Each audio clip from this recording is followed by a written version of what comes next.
Yo guys, what is going on? I got a green hybrid deck profile for you guys today. So I've been playing this at locals for the past couple of weeks. I went undefeated 2 locals in a row, so I think this deck has performed pretty well past my expectations. This was inspired by the somewhat recent Ultimate Cup winner. He was playing green hybrid. Now this list does vary a little bit from the winner, but it definitely was inspired by that list. But I've kind of just worked it, made it my own. Definitely not saying this is the absolute best way to run the deck. It was just kind of worked for me and what's been at my locals.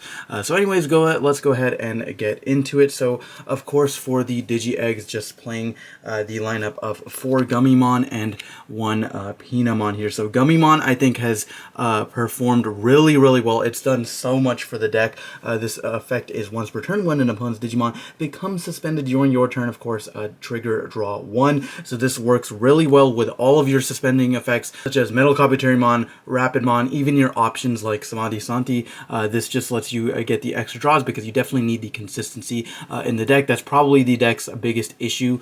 And then 1 copy of Pinamon just to have a 5th egg against the slower matchups like Set Control. And this is also a consistency egg, but of course just has a little bit of a different condition.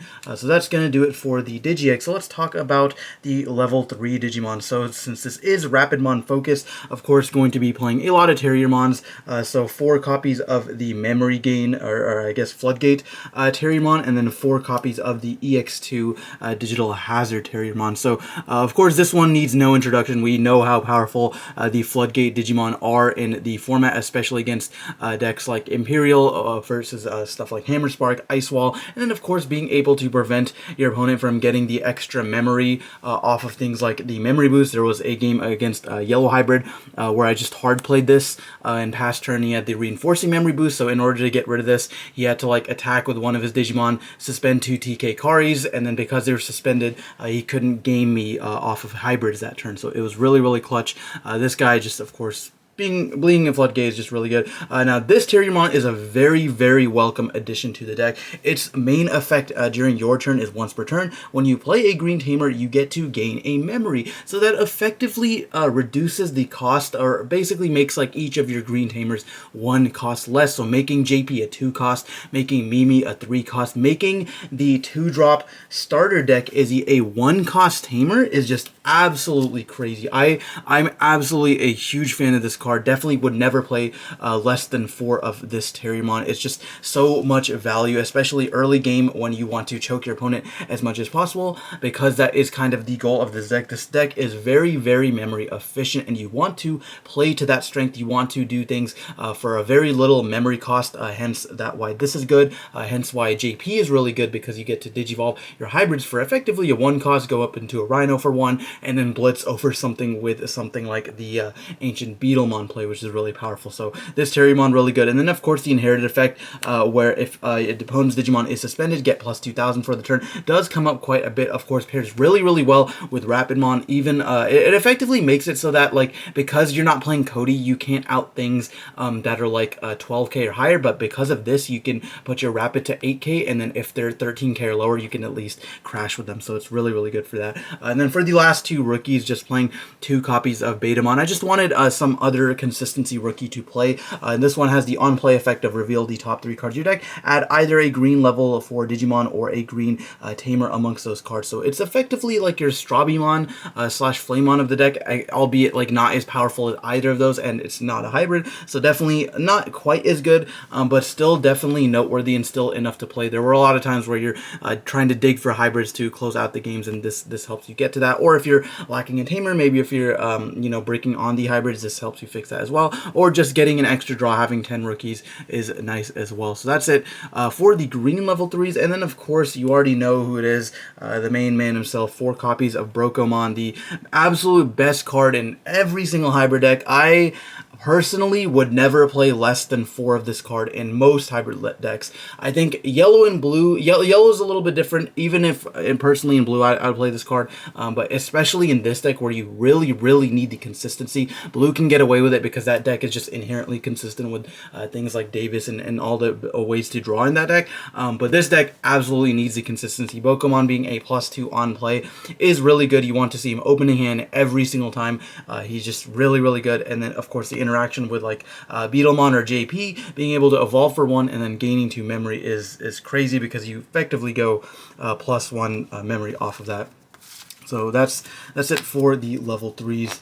And then for the hybrid package, of course, playing 4 copies of Beetlemon, in my opinion, the best level 4 hybrid, regular hybrid at least, because he's got the on Digivolve effect. You can reveal the top 5 cards of your deck, add a hybrid, as well as a JP Shibayama from amongst those to your hand. So effectively a +2 from just basically from evolving him. So you can accumulate a +2s pretty easily with the Bokomon and the Beetlemons, but of course you got to see them. So that's why you're maxing out on these. And then being able to evolve this for 1 is really insane as well. Being able to fetch the pieces you need, stuff like Metal, Kabuterimon, Rhino. The only real downside is that you can't search the Ancients off of Beetlemon, but of course can't say enough good things about him. And then for the other hybrids, playing the 4 copies of Metal Kabuterimon. This again is standard, just being able to suspend your opponent's Digimon 6k or lower and then run over them with a piercing is really, really valuable. Of course, pairing it with JP is definitely what you want to do. And then lastly, for the last hybrid in this deck, I was just playing 1 copy of Argomon or Arbormon just to have an extra body, just to have like a 9th hybrid in the grind games and the games where I'm wanting to be able to like search hybrids to go for game, like double, triple hybrid your opponent for game. This is really important just because it's a 2 cost. I was testing out Paddledramon a lot. I didn't really like it just because of the 3 evolution cost. So you basically have to evolve it onto JP to make it a 2 cost, but you want to save JP to make it a 1 cost so that you can double hybrid in a turn, being like a 1 cost hybrid and a 2 cost hybrid if you're set to C3. So that's, I think, more important than the 7,000 body and the piercing. I honestly want to play like a 2nd, maybe even a 3rd, probably not 3rd, but like, I want to play like a 10th hybrid. I might just play like another Arbormon just because there were a lot of times where like I needed another hybrid to be able to close out the game. But anyways, that is the level 4 hybrid package. And then for the other level 4s, of course, playing the 4 copies of Rapidmon. Now, the Ultimate Cup list, I believe, was playing 3. Personally, I think this card is really, really powerful against pretty much most meta decks. It helps you out a lot of things, and I know you already have like the Ancient package to out basically everything that's you know, like 12k or lower, but being able to like use this and minus 5,000 and then possibly follow that up with like a Metal Kabuterimon or like an Ancient play, because the fact that this next 5 means that your Metal Kabuteri outs anything 10k or lower. So like it can out like a Seraphimon, Paildramon, just there's a lot of things that you can like evolve this for 3. By the way, you're evolving for 3 because you have Terriermon. You can evolve for this for 3 and then evolve like a Metal Kabuterimon for 1, attack over something that was negged 5,000 if it wasn't deleted. And then of course this also pairs really well with the Gummymon, being able to effectively like you evolve this, you suspend their dude, and then you draw off evolve, and then you draw off the Gummymon. So being able to draw 2 off of this and then plus 2,000 if you got the Terriermon underneath, I think is just really, really important that you see this as often as possible. Of course, there are definitely times when you brick because you really need a little bit of setup to utilize this card, but it's also not searchable, hence why I think 4 is fine. I think 3 is also fine. I don't think that's incorrect, but personally, I just 4 worked out for me. So that's gonna do it for the level 4 Digimon, and then for the level 5s and higher, just playing 4 copies of Rhino Kabuterimon for our ultimates here. So I think this is all you need. I don't really think you need more than 4 level 5s. If I was going to play another one, I'd possibly play maybe like a Blossomon for the Digizorption, since not a lot of people are playing the Syakomon type floodgates. But just being able to evolve over a hybrid for a 1 cost, and then swing into something, and then blitz into your Ancient Beetlemon or your other targets in this deck is really, really valuable.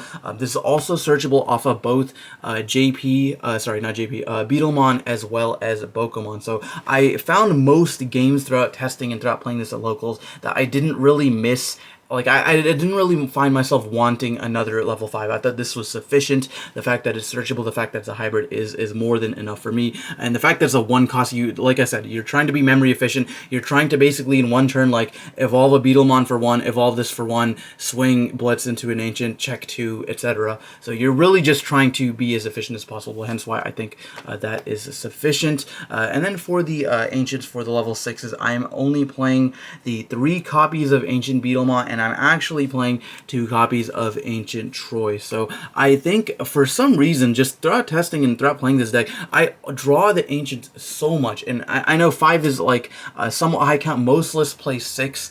Throughout BT7, I believe I was playing like 4 Ancient Beetle, 2 Argomon. I want to say the Ulti Cup list was playing like 3 of this, like 2 Shiva and 1 Argomon, something like that, which I also do think Shivamon is a really, really powerful card against the security control matchup, but I do think your security control matchup is already pretty solid, so I don't necessarily feel like I would need something else just for that matchup alone. The fact that you can blitz into Shiva for a 3 cost is really cool, don't get me wrong, but I think Ancient Beetle is definitely the main one, the best one you want to see, just being able to delete stuff and then trash top card security, and then Pierce is just insane, and then floating both of these cards float, which is really important, is really cool. Ancient Troy, I found myself liking this card a lot against a lot of meta decks in this format, especially against Imperial. This can stop Pyldramon from swinging twice if they've got multiple Digimon on field. If you're playing against like Armor Rush or Mastimon, they basically only get 1 swing. Not a lot of people are playing blockers, so this just stuns a lot of things and then allows you to run over them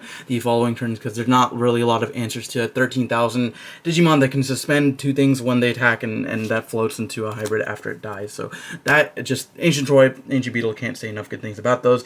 And then now for the Tamers, of course, playing a pretty standard lineup, 4 copies of JP, 3 copies of Mimi. I am actually playing the 2 copies of Mizzy and 2 copies of 2-drop Izzy. So this is pretty self-explanatory. JP is definitely the best one.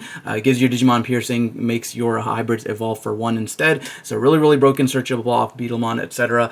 Mimi, of course, speeds up the deck as your memory setter. So of course these ones are standard. Mizzy is really, really good, especially in tandem with Samadhi Santi. Being able to effectively guarantee yourself the +2 memory is really broken. A lot of times this is also a deterrent from them attacking your security against you know, some of the matchups where they're just trying to whittle down your security. This basically guarantees you the +2. There are a lot of matchups during, you know, playing through locals where I would start my turn with like 5 memory if I had Mimi plus Mizzy, or 7 if I had double Mizzy, and then also being able to suspend to reveal the top 3 to evolve into level 6 is really, really important. There were a lot of games where I had like the Rhino play and Ancient Beetle hand, but I was at like 2-3 memory, so I would like swing with the Rhino, Mizzy reveal 3, and then Mizzy reveal 3, and then even if you don't hit anything, you can still blitz into this, but if you do hit something, you get to just basically evolve for 0, and you get the effects of like Ancient Troy, or Ancient Beetle, like piercing and trashing security cards. So